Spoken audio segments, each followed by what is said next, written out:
Virex Prime, the jewel of the galactic concord, shone like a beacon in the void. Its towering spires reflected artificial sunlight, casting long shadows across the marble platform at the heart of the royal plaza. The crowd of diplomats, nobles, and alien media floated in silence, waiting for the spectacle to begin. The boy stood alone in the center. 10 years old, small for his age. He wore simple Earth clothing, gray slacks, a blue jacket with a small school crest, and shoes too new to have seen much play. A red sensor collar blinked faintly around his neck. He trembled, but stood tall, confused more than afraid. "Let this be a lesson," echoed the voice of King Zavak the Dominion, amplified by hovering emitters. His imposing frame loomed from the observation balcony, arms folded behind his scaled back. Humanity overreaches. It tests the will of the Concord. It sends spies, hides weapons, and speaks of equality. Today, we remind Earth what defiance costs. There were murmurs in the crowd. A few aliens, even among Zorvak's own allies, shifted uncomfortably. The boy hadn't been given trial or translator. He didn't know why he'd been taken. Zorvak gestured. A Praetorian raised his weapon. Plasma hissed. One flash. One heartbeat. The child dropped lifeless to the white stone, a silent smear of blood marking where he had stood.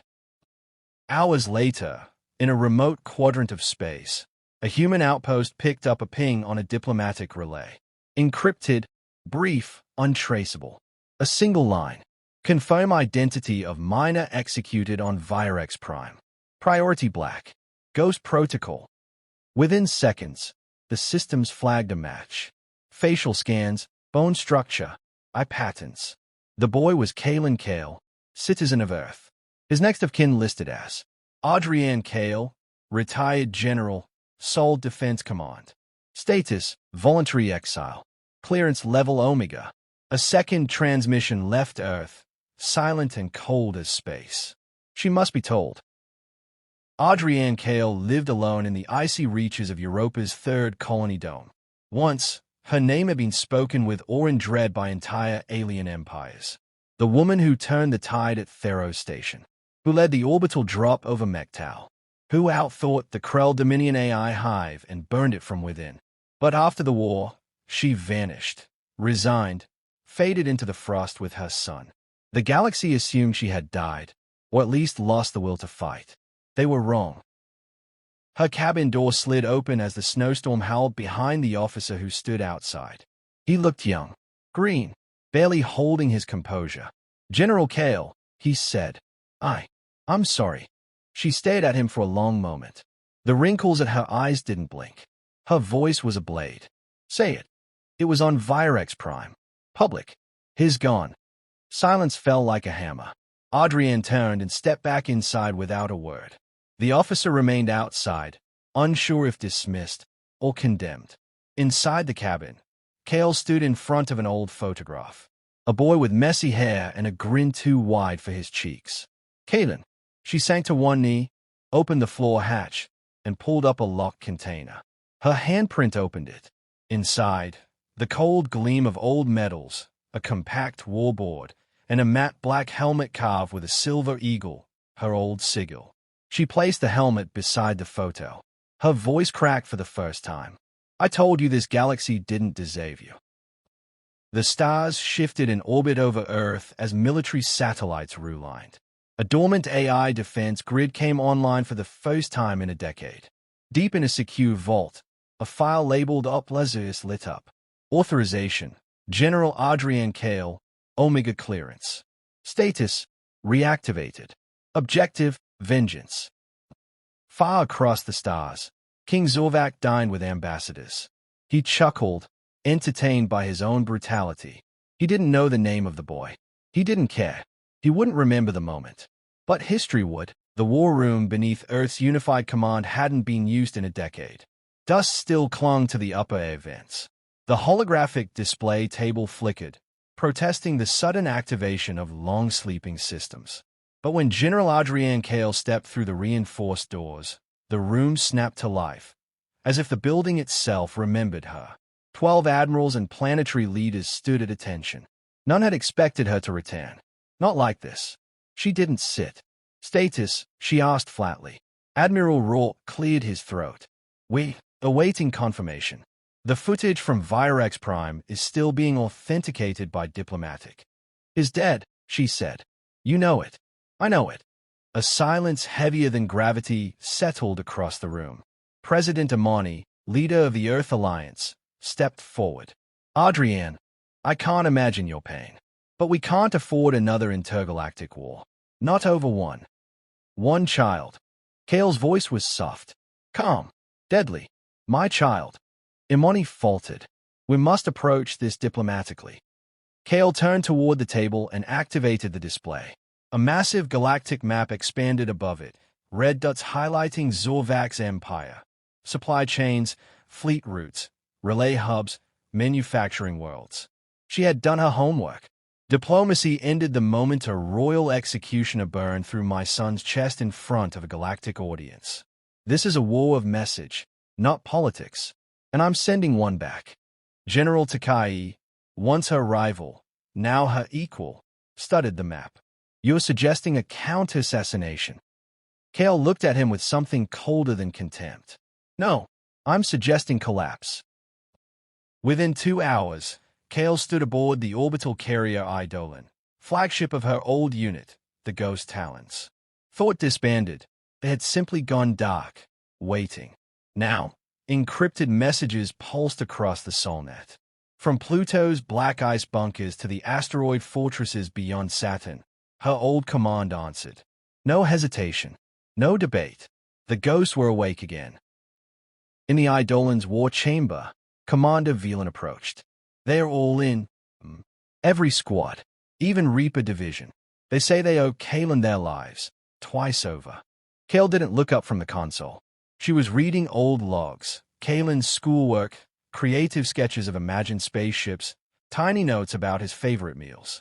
She had to absorb the quiet details before they were drowned by fire and ruin.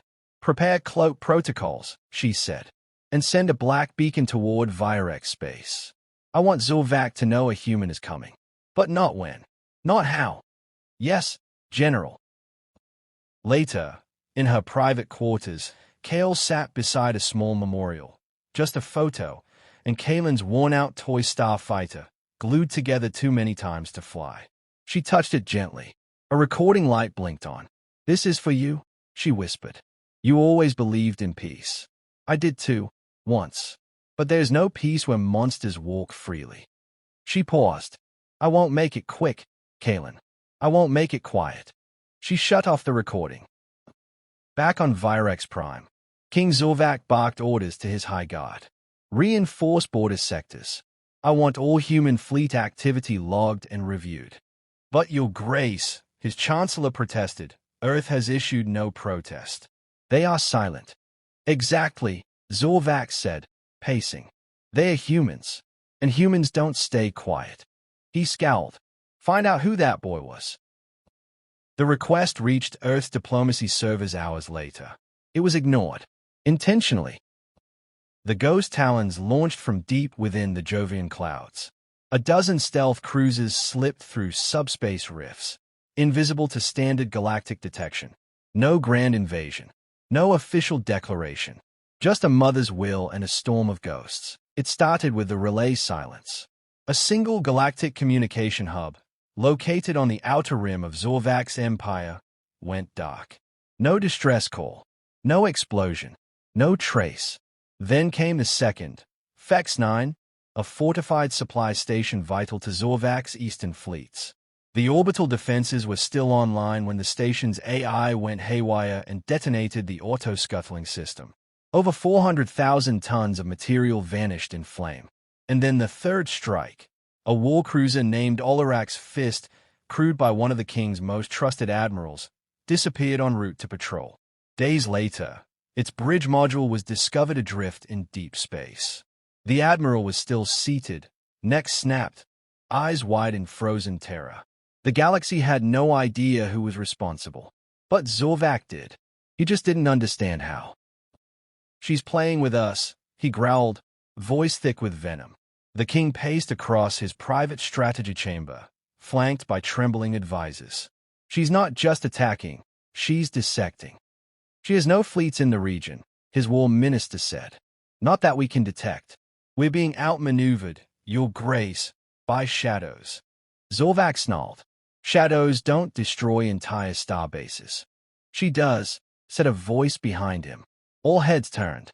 At the threshold stood General T-Core, leader of the Zon Alliance and once an enemy of Earth. The ancient reptilian's one remaining eye gleamed with amusement. I fought her once, he said. That woman doesn't make war. She unmakes it. You fought her and lived. Zorvac asked. I surrendered, T-Core replied. Smartest decision I ever made. On board the Eidolon, Adrienne Kael stood in the war chamber, gazing at a holomap as a red cascade bloomed across Zorvac's empire.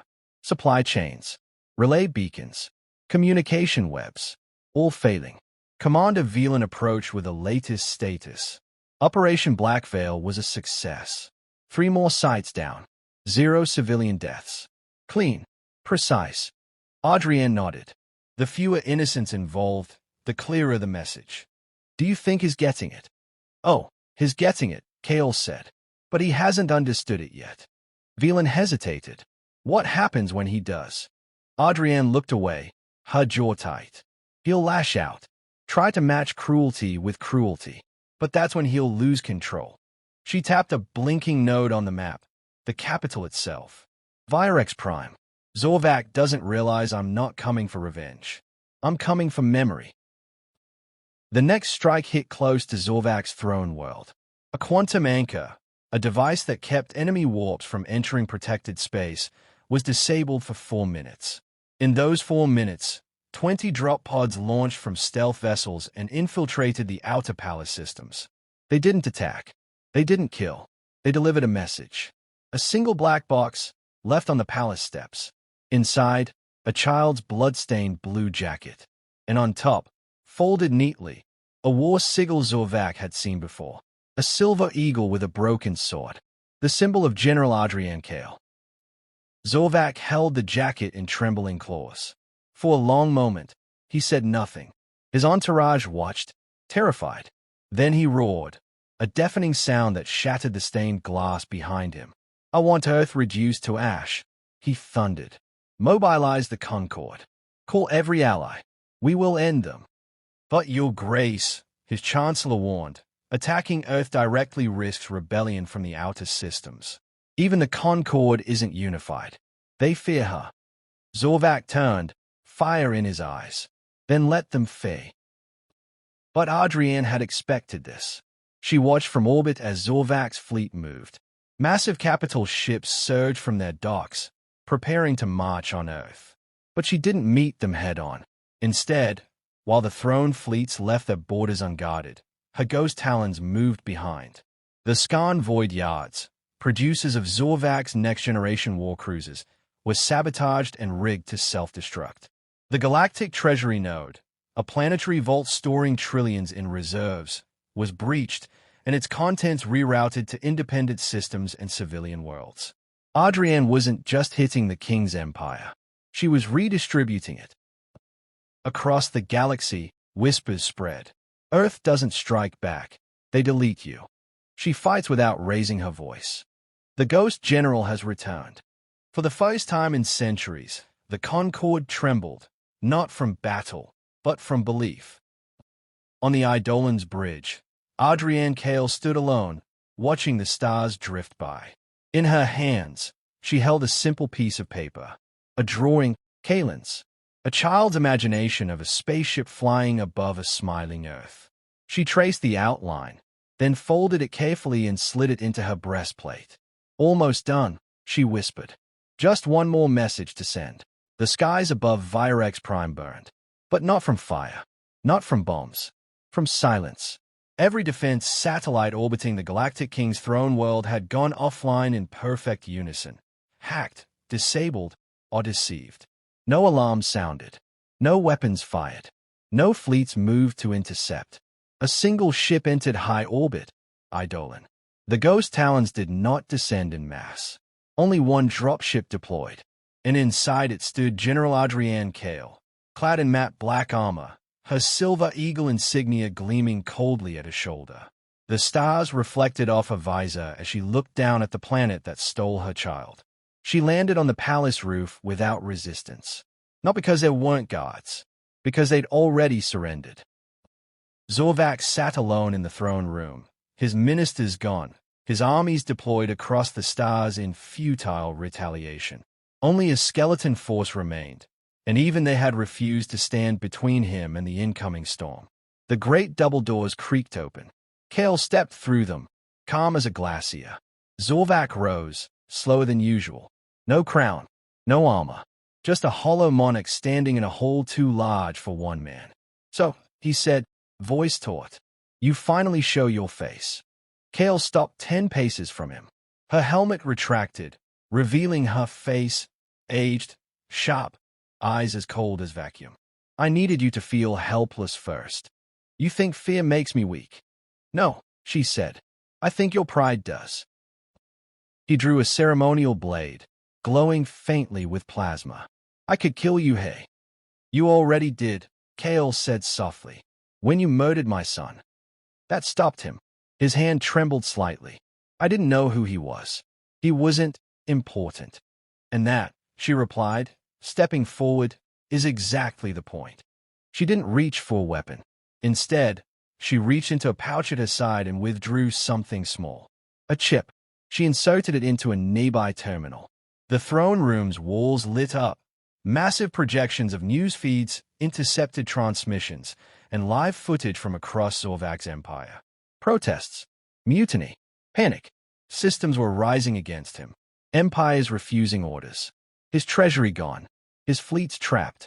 His throne, symbolically and literally, isolated. Kael had already won. Not through brute force. Through precision collapse. "I didn't come here to kill you," she said. "That would be too easy." Zorvac stared, the last of his arrogance leaking out like a cracked hole venting air. "I came to let the galaxy see what happens to tyrants who touch what's ours." Kael turned her back on him and walked toward the throne. Zorvac looked down at his blade. "Then what am I now?" She paused at the dais. History. The feed of the encounter, uncut, unfiltered, was released moments later to the entire galactic network. The once mighty Zorvac, powerless before a single human general. No threats, no fight, no grand duel, just the withering quiet of truth. He was done, and the galaxy knew it. A week later, a delegation from the newly assembled Free Systems Accord visited Earth. They did not arrive as rulers or diplomats.